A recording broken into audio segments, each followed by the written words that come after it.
Hey, hey, hey. Good morning, you little stumpsters. What you doing? It's me, Professor Ludwig von Fatpants at your service. Yeah, it's a beautiful morning here in Norway. In New Bethlehem, Pennsylvania, or Oak Ridge. It's slightly snowing. The sun's trying to poke through. Just kind of a low ceiling here with a few snowflakes. It's going to be a nice day, actually. The whole week's going to be nice. We're talking like mid-30s, 40 in the daytime and 20 at night. Perfect. Perfect, perfect, perfect. The ground is nice and froze up. This ground is, like I said before, it's just a big mineral pile anyway, so.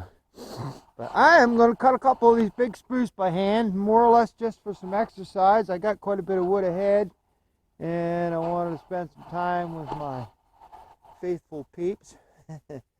Thought it'd be fun to cut it. It's a nice big fat spruce, Norway spruce. I got a few of them here I might mow. I could cut them with Kimmy, but I'll get a video cutting some big ones with Kimmy. I thought it'd be fun to cut one with a little what is that, a 362. It's a little Stihl MS 362 with a 20-inch bar and chain on it.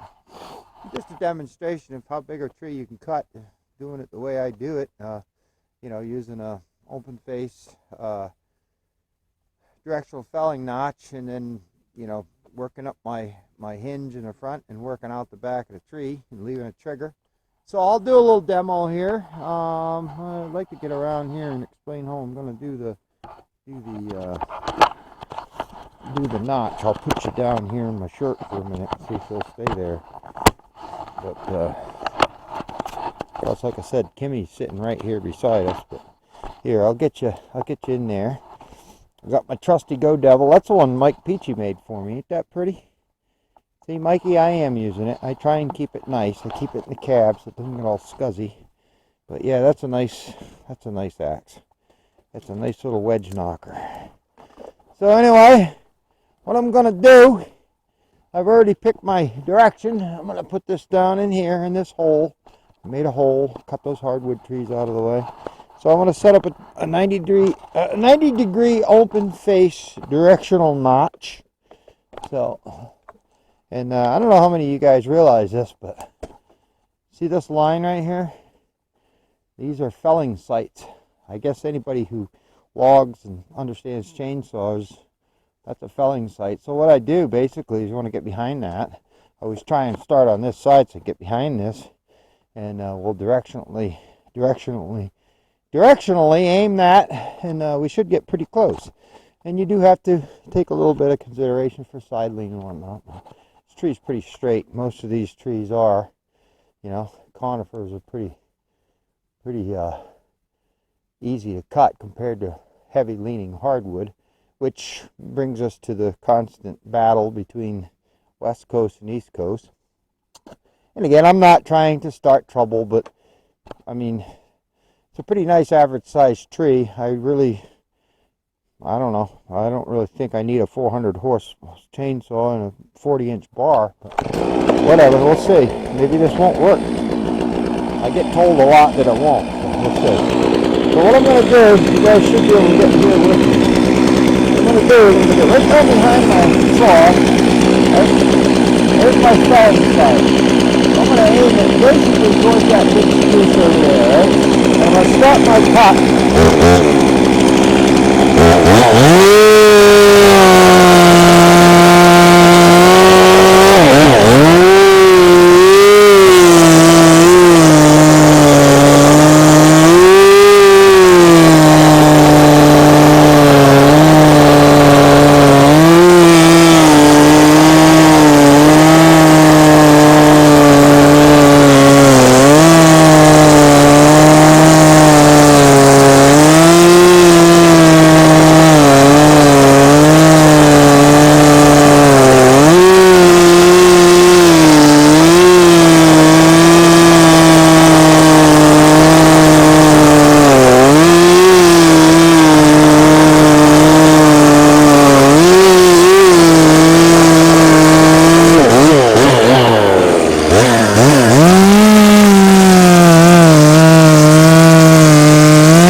starting your top notch, the top cut first is what? You want to match that, right? You don't want to undercut or overcut. I've been through that before. If you look right now,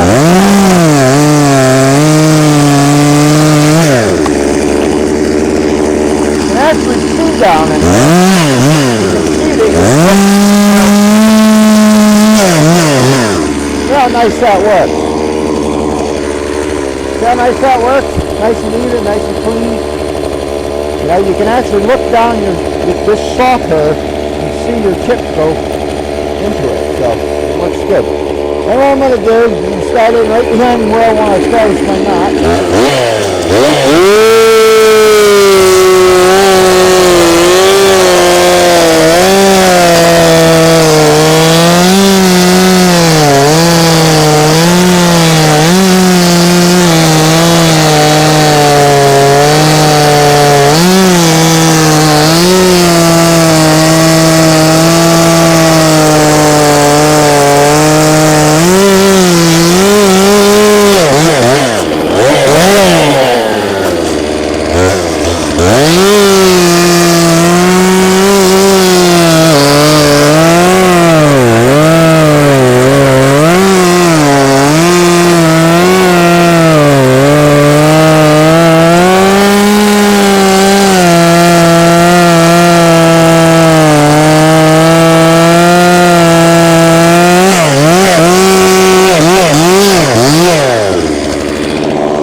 Alright, so there's my trigger.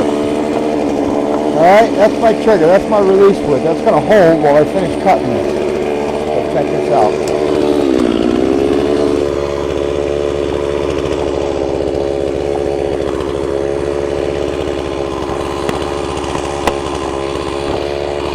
See that? That's where the saw pokes out.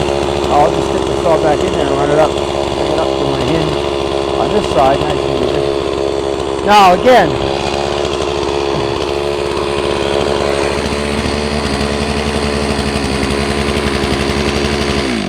if this were a big huge tree, again, you can cut a massive tree with a small bar. What you would do, all right, is if this thing was bigger, you know, basically I could cut about a 60-inch tree with that bar. And how you accomplish that would be you'd leave your corners, instead of leaving a nice even hinge all the way across, you thicken up your corners so they got a little bit more strength, right? Because you got to figure vertically, that's like having it'd be like having almost like a 4x4 holding that up, you know, and it's hard to break it this way. It'll break with the grain pretty easy, but that's why you don't want to bypass cut. You keep that cut. I just clipped it a little bit over there. But, so what I want to do is establish a nice even hinge all across there. And for those of you who understand wood and the grain of it, the strength is lengthwise. So this would be holding that the whole way. Okay, it'd be holding it like a 2x4 or 2x6, you know, with the grain. So it's very strong that way. So what I'm going to do is come around, finish that, and then I'm going to release. Now, if this is the time, if you think you needed it, you'd stick a wedge in it, you know what I mean? Which, what I'll do is I'll just set a wedge in. Got some visitors. Hey guys, I'm just making a vid. I'll be right with you. Right here. You know, you knock your wedge in, and that would prevent that tree from setting back. Because once they set back, you know, it's awful hard to get them going again. So I'm just going to set that. Right, and then I will commence to finishing it off and releasing it. And I'm going to set you up over here. I got some visitors I gotta talk to here in a minute. Okay.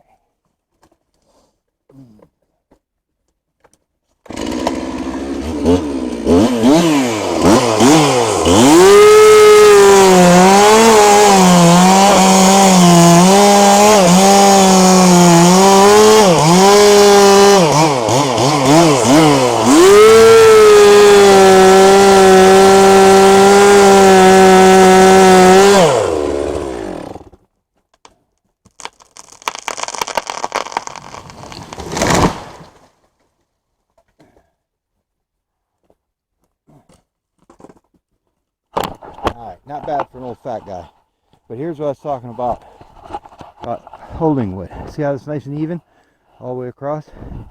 And if you would undermine that in either place, it would break. So that's what you want for a nice even hinge. So anyway, hope you like that. We'll cut another one later. Ta-ta.